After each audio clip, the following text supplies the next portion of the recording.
Et j'avais décidé, j'avais entrepris ce désir dans mon cœur à cause de que quand j'ai prêché la grâce, la semaine dernière, j'avais prêché la grâce, et ensuite j'ai prêché la croix, ça a touché mon cœur, il y a eu quelque chose dans mon cœur qui a été bouleversé. T'as mal dit, non, que j'avais prêché la grâce, et en vérité ça avait touché mon cœur. Et j'ai dit, eh bien Seigneur, je vais me lancer dans ça, je vais prêcher la croix. Quel beau message la croix, je vais le prêcher. Et après, de suite après, quand j'ai parlé ici, je suis rentré à la maison et je me suis dit, mais peut-être c'était mon désir. Peut-être c'était ma volonté, parce que le message de la croix, il est merveilleux. Louis, il était en train de dire, un message de la croix, bien souvent, c'est ceux qui impactent le plus le monde, parce que c'est ce qui transforme. Il dit, c'est la croix, alléluia. Et alors, je commençais à prier et je me suis dit, Seigneur, montre-moi que c'est ta volonté. Et à qui que c'est pas ça? C'est pas grave, les enfants. Laissez-les, les enfants. Et j'ai dit, Seigneur, tu vois que je suis jeune dans ton ministère, que je suis candidat. Aide-moi, montre-moi ta volonté. Et un soir, il était 10h30, c'était avant-hier. J'ai pris la parole de Dieu et dit, Seigneur, parle-moi, montre-moi ton message. Éclaire-moi, Seigneur. Et j'ai pris le message de la grâce. Je voulais prendre le message que j'avais prêché de la grâce. C'est pas encore le message, c'est une expérience. Je voulais prendre le message.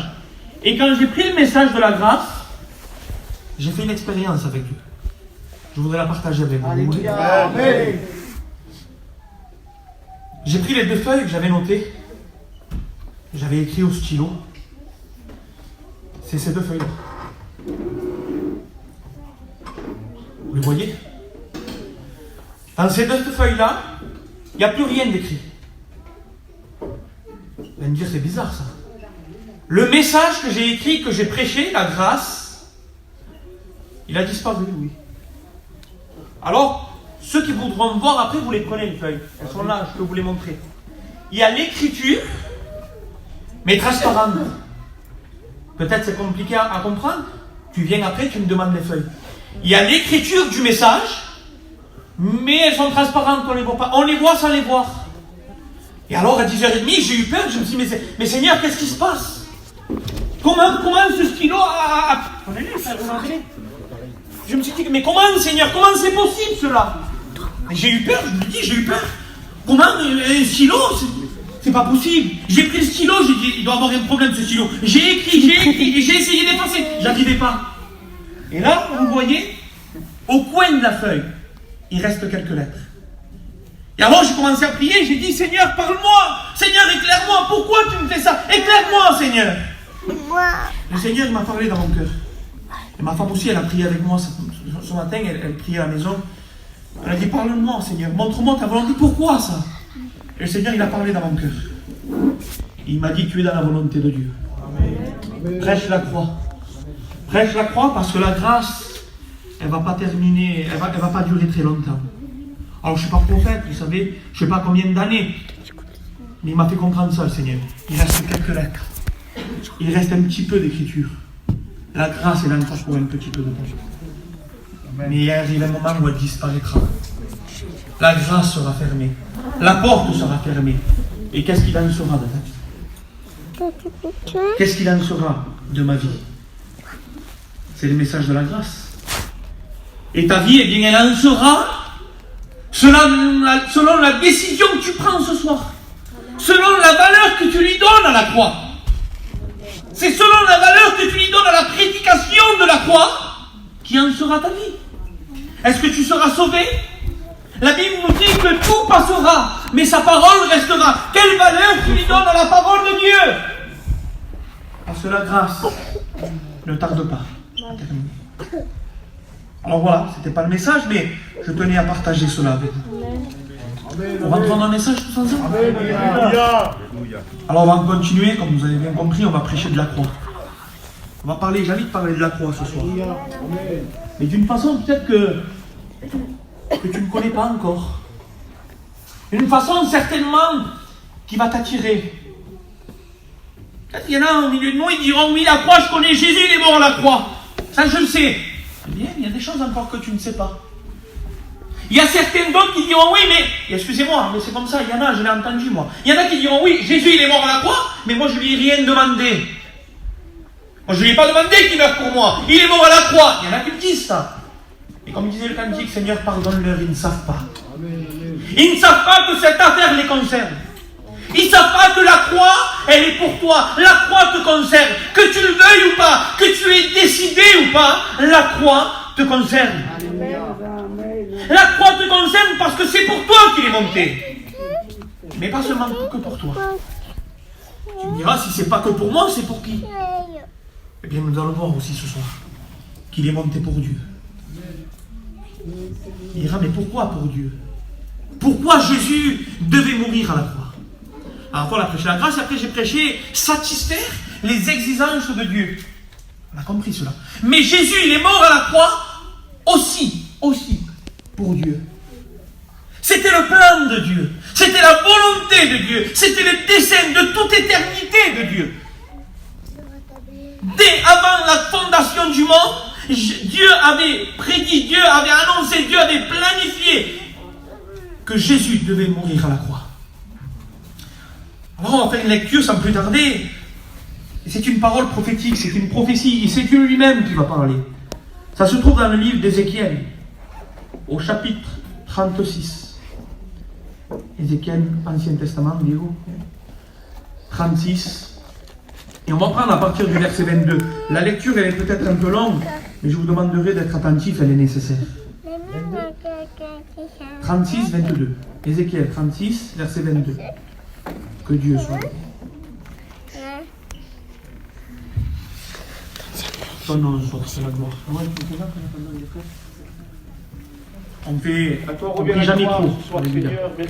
Merci pour ta grâce. Merci, Seigneur Jésus, parce que nous sommes encore réunis. Réunis, Seigneur, devant toi, Seigneur, pour écouter ta parole. C'est vrai que nous avons besoin d'un mot qui vient de toi, Seigneur, ce soir. Je te demande de bénir ton oin, Seigneur Dieu. Bénis Juan José pour nous, Seigneur. Donne-lui la parole facile, Seigneur Dieu. Ta parole ce soir, Seigneur, sois le sujet de bénédiction pour nous. Que nos cœurs, Seigneur Jésus-Christ, qui ont été préparés, Seigneur, reçois, Seigneur, cette bonne semence qui est ta parole. Ce soir, Seigneur, bénis ton Église, Seigneur. Amen, ceux qui sont concernés, Seigneur Dieu. Tu vois, ceux qui ne te connaissent pas encore, Seigneur Dieu. Ce soir, qu'à travers le moyen de ta parole, Seigneur, ils puissent se tourner vers toi. Amen. Qu'ils puissent te connaître, Seigneur, toi, le seul vrai Dieu. Amen. Ce soir, Seigneur, nous te faisons confiance. Que le Saint-Esprit soit à l'œuvre. Ce que nous voulons, Seigneur, c'est une manifestation de l'Esprit. Amen. À travers ta parole, oui, Seigneur, Jésus. bouleverse les vies des cœurs, Seigneur. Oui, fais-le, Seigneur, pour le salut qui est cher. À toi revient toute la gloire. Amen. Amen. Alléluia. Alors, Ézéchiel 36 et verset 22. C'est pourquoi, dis à la maison d'Israël, ainsi parle le Seigneur l'Éternel. Ce n'est pas à cause de vous que j'ai agi de la sorte, maison d'Israël. C'est à cause de mon saint nom que vous avez profané parmi les nations où vous êtes allés.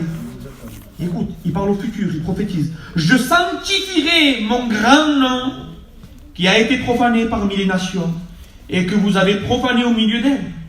Et les nations sauront que je suis l'Éternel, dit le Seigneur l'Éternel. Quand je serai sanctifié par vous, c'est pas Dieu qui nous sanctifie. Quand je serai sanctifié par vous, à leurs yeux, verset 26. Je vous donnerai alors un cœur nouveau, et je mettrai un esprit nouveau. J'ôterai de votre corps le cœur de pierre, et je donnerai un cœur de chair. Je mettrai mon esprit en vous, et je ferai en sorte que vous viviez mes ordonnances, et que vous observiez et pratiquiez mes lois. Verset 31. Alors vous vous souviendrez de votre conduite, qui était mauvaise, et de vos actions qui n'étaient pas bonnes. Vous prendrez vous-même en dégoût, et à cause de vos iniquités, de vos abominations. Ce n'est pas à cause de vous, il répète encore une fois, ce n'est pas à cause de vous que j'ai agi de la sorte, dit le Seigneur l'Éternel. Sachez-le ça. On ne le sait pas ça, sachez-le, c'est pas à cause de nous que le Seigneur a agi. Ayez honte et rougissez de votre conduite, maison d'Israël. Ainsi parle le Seigneur l'Éternel. Le jour où je purifierai de toutes vos iniquités. Je peuplerai les villes et les ruines seront relevées. La terre dévastée sera cultivée, tandis que celle qui était déserte aux yeux de tous les passants, et l'homme dira, cette terre dévastée est devenue un jardin d'Éden.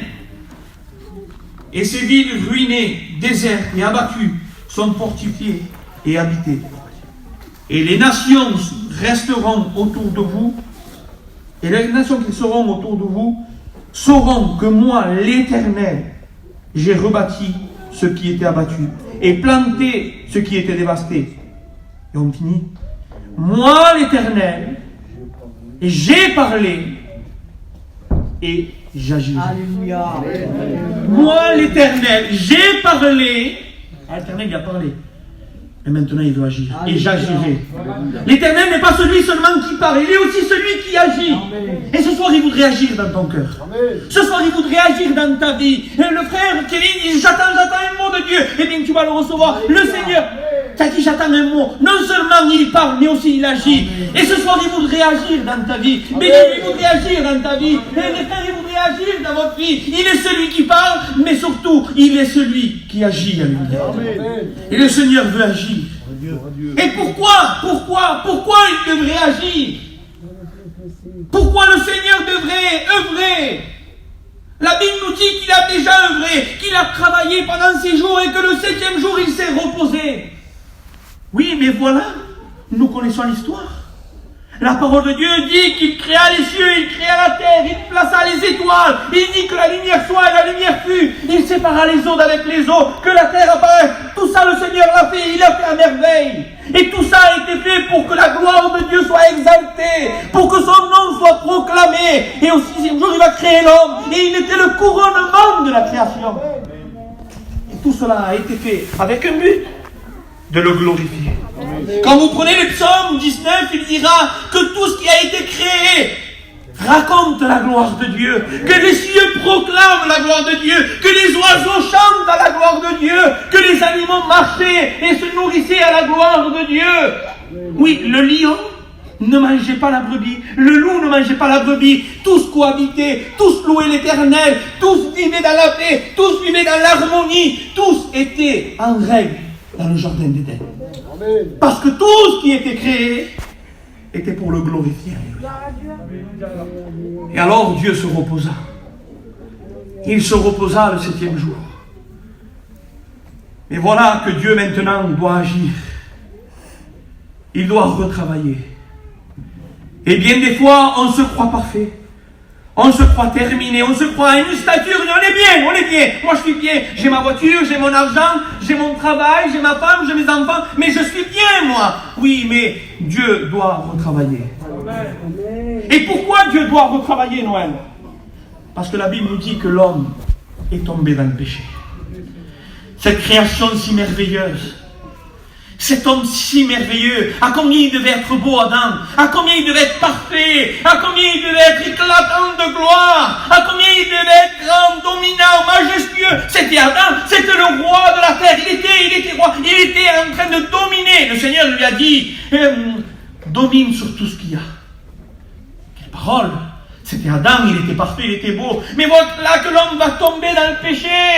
Il va désobéir à Dieu. Et le but de Dieu, au commencement de sa création, il a dit quoi? Faisons l'homme à notre image.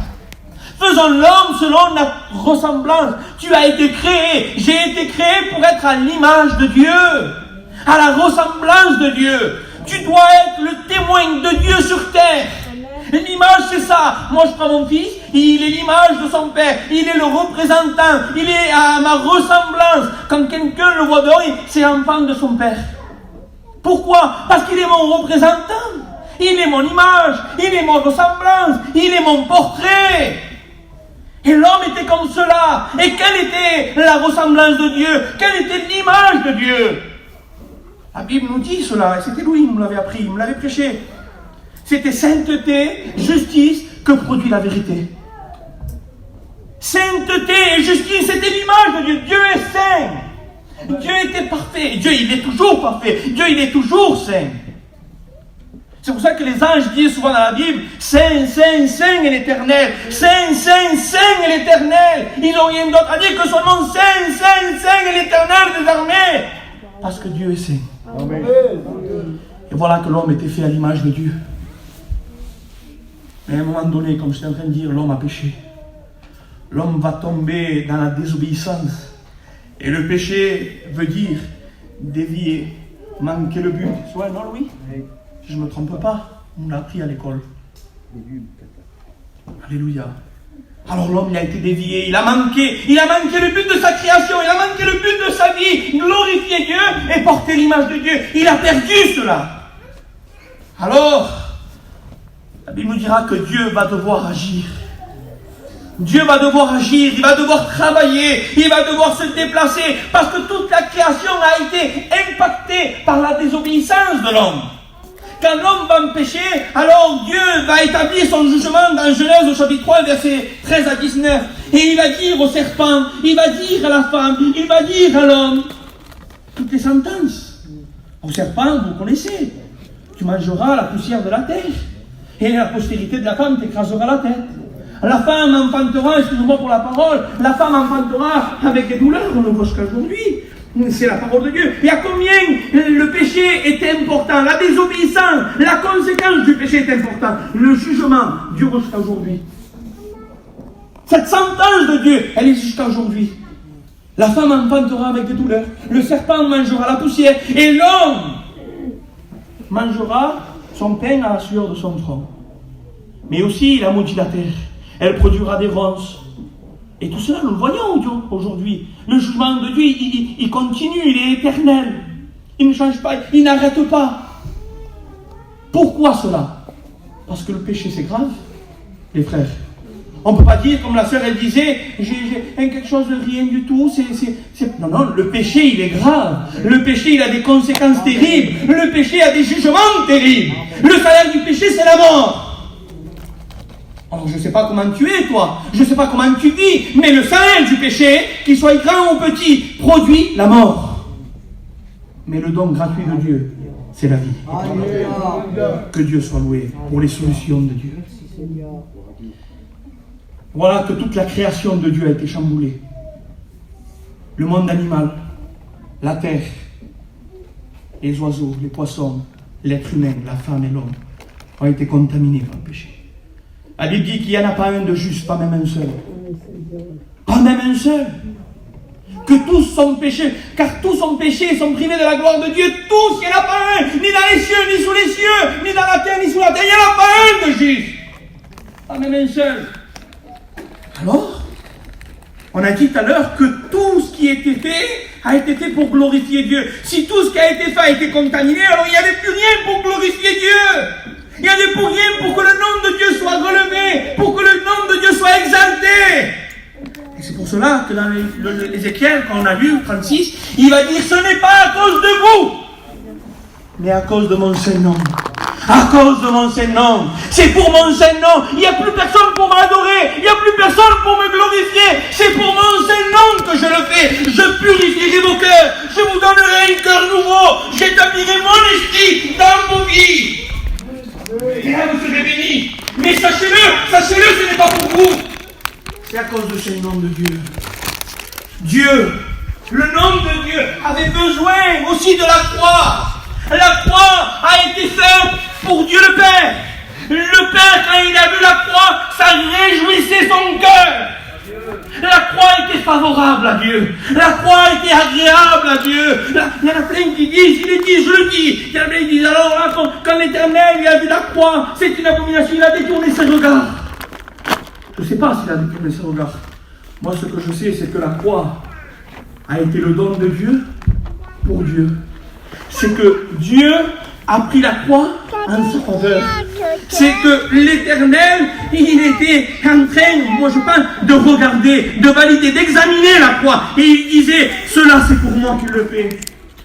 C'est pour les hommes, pour les sauver, mais c'est aussi pour établir mon nom. C'est ce qu'il va dire. Regardez ce qu'il va dire dans l'évangile de Jean.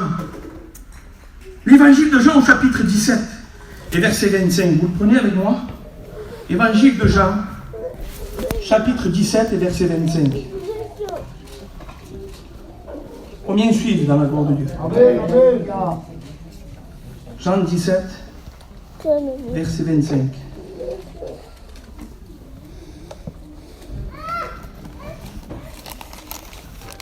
Père, juste, le monde ne t'a point connu, mais moi je t'ai connu. Et ceux-ci ont connu que tu m'as envoyé, et je leur ai fait connaître ton nom. Et je leur ferai connaître enfin que l'amour dont tu m'as aimé soit en eux et que je sois en eux. Oui, Père, je ferai connaître ton nom. Jésus est venu pour une chose. Jésus est venu dans un désir. Jésus est venu dans un but. C'est de faire connaître le nom de Dieu. Amen. Ce nom qui était bafoué, ce nom qui était blasphémé. Du temps de Noé, il a été blasphémé. Ils n'ont pas cru, ils n'ont pas voulu y croire. Ils sont restés dehors, ils se moquaient de Noé, ils se moquaient de sa famille, ils se moquaient de Noé. Mais ils n'ont pas voulu. Le nom de Dieu a été blasphémé. Du temps de Moïse aussi. Moïse, qui les a libérés, il a fait des miracles, il a envoyé les duplés, ils ont vu la main de l'Éternel agir sur ce peuple. Et qu'est-ce qu'ils ont dit quand ils sont sortis? Mais si tu nous amènes ici pour mourir et pour périr, ramène-nous chez Pharaon, en Égypte, on était mieux là-bas. Ils l'ont dédaigné. Là, le prophète Ésaïe, l'un des plus grands prophètes, va dire, homme de douleur, habitué à la souffrance, mais qui a cru à ce qu'on lui a annoncé? Qui a cru? Personne n'a cru. Qui ont cru au message? Personne ne voulait y croire. Homme de douleur, il n'avait rien pour attirer nos regards. Il n'avait rien, ni beauté, ni éclat. Ils n'ont pas voulu y croire. Il est venu chez les siens et les siens ne l'ont point reçu. Alors ils n'ont fait de lui aucun cas. Personne ne voulait connaître le nom de Dieu. Personne. Et c'est la prophétie d'Ésaïe. Ils avaient le nom de Dieu. Ils avaient profané le nom de Dieu. Ils avaient alors changé le nom de Dieu. Et à un moment donné, Dieu il en a horreur. Dieu en a assez. Et il dit, j'ai parlé, alors j'agirai. Et Dieu maintenant, il va agir. Il va envoyer son fils à la croix. Il va envoyer son fils pour qu'il fasse connaître son nom. Et ce soir, il voudrait agir dans ta vie. Ce soir, il voudrait faire connaître le nom de Dieu dans ta vie. Il est le Saint des Saints. Il est le Créateur. Il est le Tout-Puissant. Il est celui qui peut tout. Il est l'alpha et l'oméga. Il est le commencement. Il est la fin. Il est toute chose. Il est le début. Il est la fin. Je suis en train de le dire. Il peut, ce soir, venir à tes besoins. Alléluia. Et ce soir, on veut faire connaître le nom de Jésus. On veut faire connaître le nom de Dieu. Alors, Jésus va œuvrer, il va travailler, il va agir. Et la Bible dira que tout ce qu'il va faire, il va le faire selon Dieu. C'est lui-même qui va dire, Père, je n'ai rien fait de ce que tu ne m'as pas prescrit. Jésus ne parlait pas si Dieu ne lui disait pas quoi faire. Il ne choisissait pas si Dieu ne lui montrait pas qui choisir. Jésus a tout fait selon l'ordre divin. Il a satisfait la volonté du Père. Il a fait tout ce que le Père voulait. Il a été l'enfant obéissant que nous n'étions pas. Il a été enfant obéissant quand Adam était le désobéissant. Le désobéissant a fait rentrer le péché, mais l'obéissant a fait rentrer la vie éternelle. Et voilà, c'est ce Dieu que je voudrais te présenter. Ce soir, il voudrait agir dans ta vie à travers la croix, à travers l'œuvre de la croix, à travers l'œuvre manifestée en Jésus-Christ à la croix du Calvaire. Il voudrait faire connaître le nom de Dieu. Il voudrait se faire connaître et t'en délivrer. À un moment donné, Josué va parler. Et il va dire comme cela. Moi et ma maison, nous servirons l'Éternel. C'est merveilleux ce mot. Il y en a plein qui le remettent dans leur camping, dans leur cuisine. Moi et ma maison, moi ou mon camping, on servira l'Éternel. Alléluia. Quelle beauté. Mais dans le contexte où c'était marqué, là il était là devant le peuple. Et dans le contexte où il était, alors il va énumérer tout ce qui s'était passé dans le peuple. Il va dire, vous étiez dans les Amoréens et ils avaient la main sur vous. Leurs dieux vous ont courbé. Mais moi, je suis venu, je vous ai en délivré. Vous étiez chez les Égyptiens et vous êtes aussi, vous avez plié les genoux devant eux. Vous avez fait tout ça et vous avez adoré les faux dieux. Mais aujourd'hui, choisissez. Amen. Aujourd'hui, choisissez qui vous voulez servir. Amen. Est-ce que vous voulez servir l'Éternel? Ou est-ce que vous voulez servir les faux dieux? Alors Josué, il va décider, il va dire, moi et ma maison, nous servirons l'Éternel. l'Éternel, ce Dieu saint. Son nom est grand et merveilleux. Je veux le servir à lui. Et ce soir, toi aussi, tu as un choix à faire. Qui veux-tu servir dans ta vie? Qui veux-tu laisser agir dans ta vie? Tu n'as pas le droit. Je te le dis bien, tu n'as pas le droit de profaner le nom de l'Éternel. Tu n'as pas le droit de te moquer de Dieu. La Bible dit que nul ne se moque de Dieu. C'est dans les Galates. Nul ne se moque de Dieu. Personne ne se moque de Dieu. Ce soir, tu vas faire un choix. Est-ce que tu veux accepter ce Dieu qui a donné son Fils à la croix? Son nom est saint. Son nom est merveilleux. Son nom est glorieux. Et il peut agir. Il est celui qui parle et qui agit. Mais c'est à toi qui en tiens la décision. C'est à toi ce soir de prendre cette décision.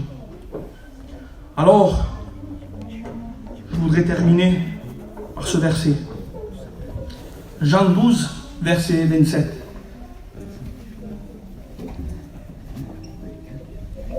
Jean 12, verset 27.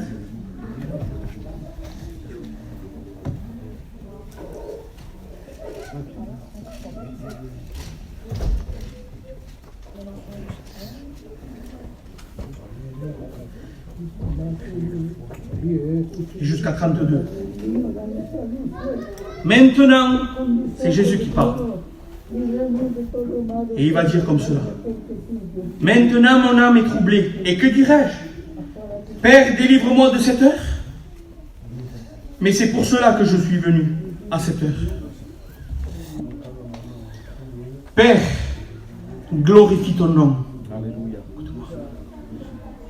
Jésus est venu pour glorifier le nom de Dieu. Il est venu pour glorifier le nom de Dieu. Et il a glorifié le nom de Dieu à la croix. Il a glorifié le nom de Dieu dans l'œuvre de la croix. Il a dit comme ça, Père, glorifie ton nom.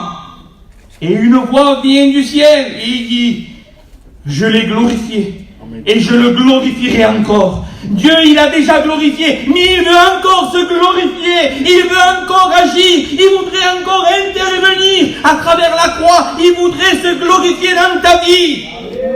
Oui, la croix n'est pas démodée, la croix n'est pas moderne, je l'ai dit déjà, la croix elle est éternelle. Et c'est quoi éternel? Éternel, c'est le qui n'a ni commencement ni fin. La croix elle était dans la pensée de l'éternité de Dieu et elle continuera dans l'éternité. Il est l'agneau immolé de l'éternité. Et ce soir, il voudrait agir dans ta vie. Amen. Ce soir, il voudrait se glorifier dans ta vie. Et il va dire comme ça, j'ai glorifié et je le glorifierai. Le monde qui était là et qui avait entendu disait, c'est un tonnerre. D'autres disaient, un ange lui a parlé. Et Jésus dit, alors qu'importe que dit l'un et l'autre. Un il dit c'est un tonnerre, l'autre il dit c'est un ange. Ce qui importe c'est la voix de Dieu. Amen. Et Jésus dit, ce n'est pas à cause de moi que cette voix s'est fait entendre. C'est à cause de vous. Maintenant a lieu le jugement de ce monde. Maintenant le prince de ce monde sera jeté dehors. Et moi, quand j'aurai été élevé de la terre, j'attirerai tous les hommes à moi. En parlant ainsi, il indiquait de quelle mort il devait mourir. Jésus à la croix, il a été élevé. Et il a attiré tout le monde à lui. Tous ceux qui le dédaignaient, tous ceux qui se moquaient du nom de Dieu, tous ceux qui blasphémaient, qui profanaient le nom de l'Éternel. Alors Dieu les a convoqués à la croix. Et c'est là où s'est établi le jugement du monde. Et c'est là où ta vie a une importance. J'ai commencé le message comme cela. J'ai commencé en disant, moi je n'ai pas demandé qu'il meure à la croix. Mais cette affaire te concerne. Que tu le veuilles ou non, le monde a été jugé à la croix. Le monde a été jugé à la croix. Est-ce que tu veux y croire? Pour ceux qui y croient, il a la vie éternelle. Pour ceux qui la refusent, la Bible nous dit qu'ils sont déjà jugés. Dans l'évangile de Jean, il le dit cela. Ce soir, la grâce, elle est encore là. Pas pour longtemps, mais elle est encore là. La porte, elle est entrouverte. Elle est encore un petit peu ouverte. Peut-être qu'on confinera dans pas longtemps, peut-être que mercredi il doit parler, on s'en fout de ça. La porte, elle est encore ouverte ce soir. Si tu décides de la prendre, de rentrer, alors Jésus va glorifier le nom de Dieu dans ta vie. Dieu va se glorifier. Dieu, il va agir. Il va te transformer. Il va te donner ce cœur nouveau. Il va mettre son esprit dans ton corps. Il va faire de toi le temple du Saint-Esprit. Dieu, il parle, mais il veut aussi agir. Dieu, il parle, mais il veut œuvrer. Il est encore possible. Il est encore temps que tu puisses l'accepter. Que tu puisses réaliser. J'avais un petit mot, je termine, pour les chrétiens. Les chrétiens qui ont déjà accepté la croix. N'oubliez pas cette parole. N'oubliez pas que Dieu vous a choisi pour glorifier son nom. Bien des fois, et c'est bien dommage, nous avons entendu, pour être chrétien comme lui, je préfère rester chez moi. Pour être chrétien comme celle-là, là-bas, je reste chez moi. Pourquoi ? Parce que le nom de Dieu n'est pas glorifié dans ta vie. Et le fait que le nom de Dieu ne soit pas glorifié dans ta vie, c'est une profane à la croix de Christ. Je pèse les mots, hein. Le fait que le nom de Dieu ne soit pas glorifié dans ta vie, c'est une anomalie dans la croix de Christ. Parce que la croix de Christ a pour sujet de glorifier le nom de Dieu. Alors si tu dis avoir la croix, si tu dis être chrétien et tu honores pas le nom de Dieu, tu ne glorifies pas son nom, tu es un déshonneur, alors c'est grave. Fais un examen ce soir. Moi-même, je voudrais dire, et devant Dieu, je le dis, devant l'Éternel, je le dis, Seigneur, tout ce qui n'est pas agréable à tes yeux, tout ce qui ne glorifie pas ton nom, ôte-le de moi, Seigneur. Je veux te glorifier, parce que tu as payé le prix à la croix du Calvaire. Ce soir, nous sommes invités, nous chrétiens aussi, à le faire. Non pas seulement les païens, non pas seulement ceux qui n'ont pas encore Jésus, mais toi qui es chrétien aussi, tu es invité à faire l'examen de ta vie. Tous les dimanches, nous le faisons. Nous prenons le pain, nous prenons le vin. C'est quoi? Mais c'est la croix, ça. C'est le pain, c'est le vin, c'est le corps, c'est le sang. Examine ta vie et que ta vie soit une louange pour Dieu. On puisse chanter tous ensemble. Je veux être ce parfum qui monte jusqu'au trône de la grâce. Moi, je veux plus que le dire, je veux le réaliser, je veux le vivre en vérité. Parce que Dieu ne tarde pas. Que Dieu soit loué. On ferme nos yeux tous ensemble.